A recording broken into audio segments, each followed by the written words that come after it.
大家好，我是生存美食节，今天给大家带来一个潼关肉夹馍的颠覆性做法。了解潼关肉夹馍的朋友应该都知道，传统潼关肉夹馍的做法讲究一个3揉3醒，也就是说和好面揉3次醒3次，过程非常的麻烦，而且费时费力。我今天教大家的方法不需要揉面，从和好面到烤成馍只需要1个小时就可以做出，非常的省时省力。我们先来看一下用我的方法做出的潼关馍怎么样。这个潼关馍已经烤好了半个小时了，外表看上去可能不太好看啊。因为我从零基础学潼关馍，这是大概是第5次做吧，大概手法上还有很大的进步空间。如果说让做潼关馍的老师傅按照我的方法来做，他肯定做得很漂亮。我多拿2个大家看一下，效果是非常的蓬松的，只是说我的手法可能还有一点欠缺，但是方法绝对是可行的。效果大家来看一下，里边也是很空心的，外焦里软。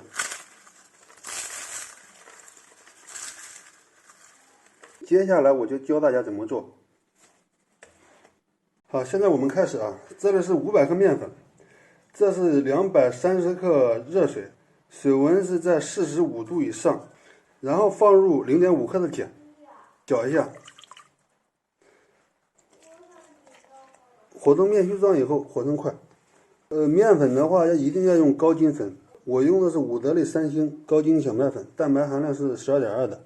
面和成团以后，按传统的做法，这个面是要醒3次，揉3次。那我们现在是直接拿去压，不需要醒。我们把面团按扁，直接放到压面机上面去压。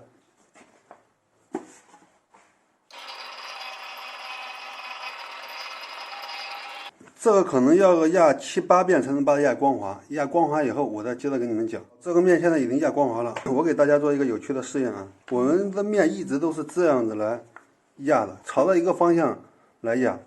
那最后我们压好的面，它就是这样的，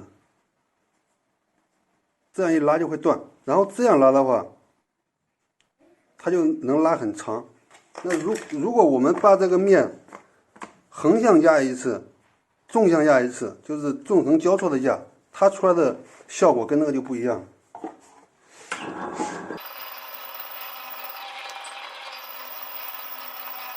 好，这个是纵横交错压了几次之后，这个面明显的变得黏了，它比这一块面要黏很多。这一块大家可以看一下，这样捏的时候它是不会粘手的。它为什么会出现这种现象呢？我之前的一期视频讲过，面粉是由蛋白质，也就是面筋跟淀粉组成的，它粘手的成分就是面筋。为什么这一块不粘手呢？因为这一块它的面筋排列是一直都是横向排的。那当我们纵横交错压面的时候，面筋组织在里边排列也是纵横交错的。那我们这样压面的话，也就是说面筋组织跟淀粉充分的混合均匀了。所以说呢，这样的压面压出来的面块，无论是做潼关馍还是说做面条，或者说其他烩面之类的，它都会比这种压面的方法要筋道很多。我用这种压面的方法做的潼关馍，它蓬松度达不到手工揉面的那种效果，而这种压面方法它就可以达到跟手工一样的蓬松效果。现在我们再来试一下这一块纵横交错压的面，我们这样横着拉，它也能拉出这种手套膜。关于压面纵横交错的压面，很多人都做过，包括我之前卖包子的时候也经常这样压面，但是我从来没有去关注这个问题。面筋组织会根据我们不同的方式压面，它排列的方式不同，一般没有人去研究这个问题。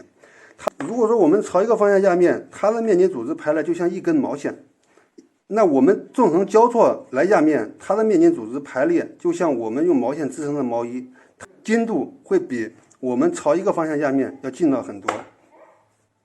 那我现在把这一块一直朝一个方向压的面，我再多压几遍，我再给大家做一个试验。好，现在大家可以看一下啊，这一块面我又压了好几遍。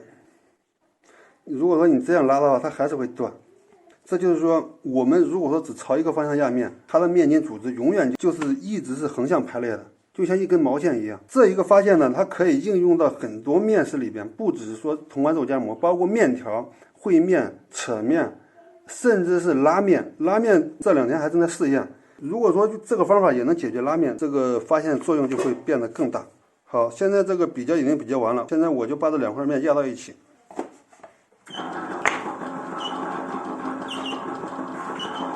这一半我们先用塑料袋装起来，因为天气太干燥，我们先做这一半，因为我的压面机跟案板都没有那么长，一下子做不了太多。现在压光滑以后，我们把上面撒一点面粉，开始压薄，压薄以后就可以卷剂子了。把面条机的缝隙调窄一点，大概就是1到2毫米。好，大家可以看一下，现在因为我的案板太短，我是2个案板拼接到一起的。我们先从这一头开始。好，现在我们开始刷猪油啊。铜管膜之所以蓬松，这个猪油起到了很大的作用。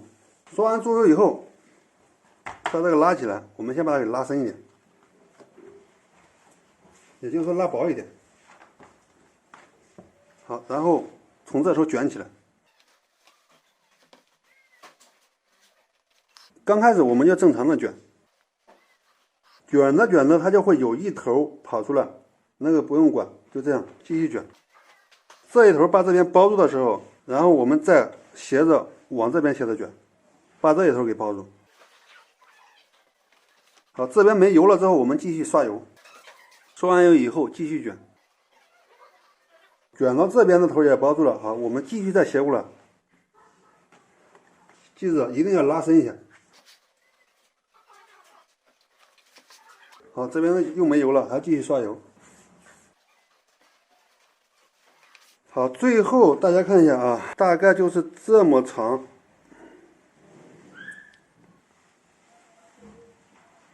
大概就还有这么长的时候，我们就要考虑滑条了。滑条的这一节一定要拉薄拉长，也就是说最后这一节要拉的比刚刚那个还要薄。好，拉薄以后刷上油。我再跟大家说一下这个滚刀，我这个滚刀倒是买的，不是专业切铜管膜的。如果说你们要是开店用的话，建议你们直接买专业贴铜管膜的，因为这种大家可以看一下。它是很薄的一个铁片，这个就是切出来之后，这个条它不分离，它是粘在一起的，所以最后烤出来的膜表面的层次就不够丰富。如果说买专业的铜管膜滚刀的话，它切出来直接就是分开的，就像面条一样，那个烤出来的膜效果会更好看一点。好，现在我们开始切。因为我这个太窄，要切2次。如果说是专用的铜管膜滚刀的话，这么窄的面，它一半都够了。好，切完以后啊，大家看一下。这个位置会有多出来的面，我们把多出来的这一块给它切掉，不要。现在开始卷，先把这一边给卷上，卷上以后，然后斜着开始往这边卷。我们要尽量做到卷到这个位置，刚好把那边卷完。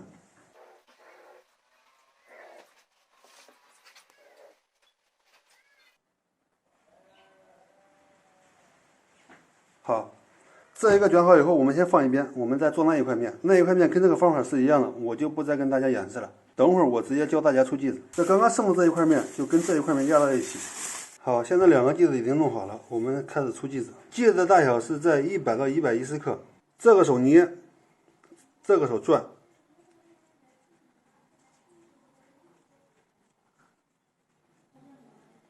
这样越捏越细的时候，最后它就掉了。它就自己掉了，掉了之后，这个地方用手给它按下去，然后根据我们卷的这个花纹来这样转一下。啊，这一个也是这样啊。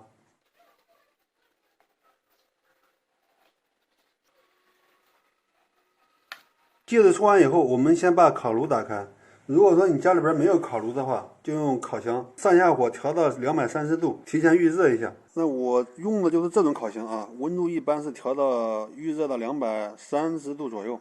我家用电烤箱的话，烤出来效果是没有这个好看的，我试过。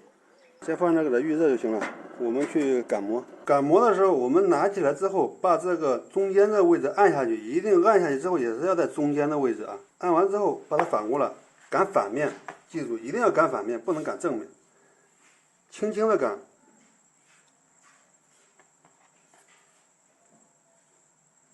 把我们划的这个纹给它擀到侧面跟正面去。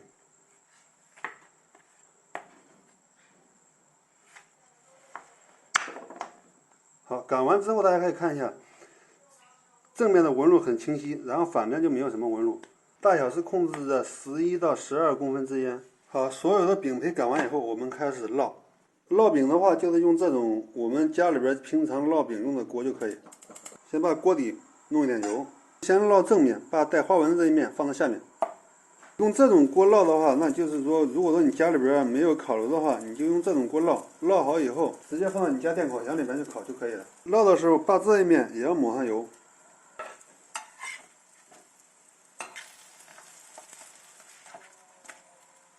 烙的两面金黄色以后，放到这个烤架上，一定要正面朝上啊。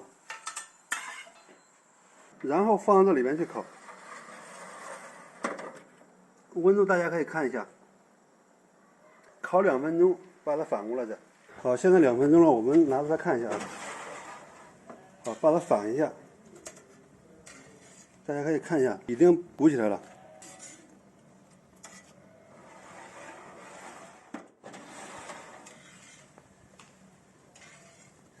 因为我这个烤箱受热不均匀，里边的温度高，外边的温度低。看一下里边的两个，鼓得非常大，那外边的相对就鼓得小一点。好，今天我们的潼关馍已经烤好了，我们来看一下啊。